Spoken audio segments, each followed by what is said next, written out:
It's a quiet suburban night in Parawak, June 30th, 1991, inside a peaceful home on Vizconde Street.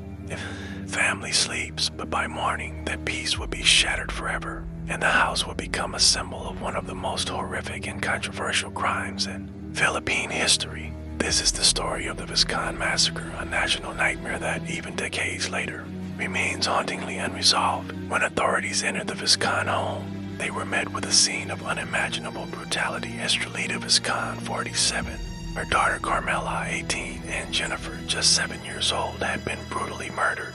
The details were gruesome, painting a picture of a savage, merciless attack that left the nation in shock and demanding justice for the 3 innocent lives lost. The initial investigation was chaotic.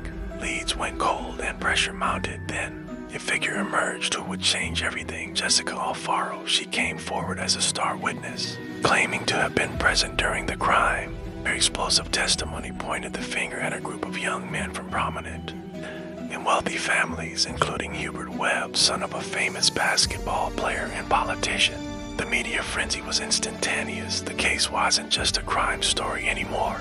It was a sensationalized drama playing out on every television screen and newspaper front page. What followed was dubbed the trial of the century. The prosecution, led by Alfaro's testimony, painted a picture of a drug-fueled rampage. Hubert Webb and his co-accused, who became known as the Webb Six, were portrayed as the villains, but the defense had a bombshell. Their own. Hubert Webb claimed he wasn't even in the Philippines at the time of the murders. He presented evidence, flight manifests, immigration records, photos, and videotapes insisting he was in the United States. Despite this, in the year 2000, after a lengthy and highly publicized trial, Webb and his co-accused were convicted and sentenced to life imprisonment. The nation was divided.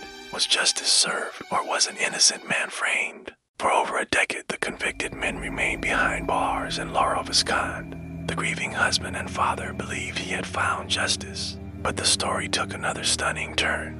In December 2010, the Supreme Court of the Philippines acquitted Hubert Webb and his co-accused. The court cited major inconsistencies and a lack of credibility in the star witness's testimony, effectively dismantling the very foundation of the prosecution's case. The decision sent shockwaves across the country. We saw gut-wrenching images of Laurel, Vizconde's world collapsing once more, contrasted with the emotional reunion of Hubert Webb with his family after 15 years in prison.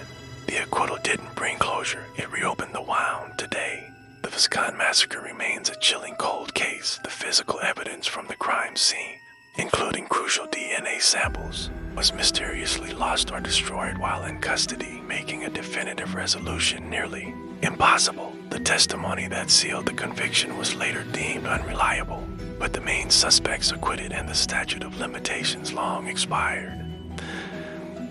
Path to justice is closed. The Filipino people are left with a void, a deep-seated doubt, and a question that echoes through the decades. If it wasn't them who really killed the Vizcondes, the truth, it seems, was buried along with Estrelita, Carmela, and Jennifer, leaving a scar on the nation's soul that may never fully heal. Thanks for watching.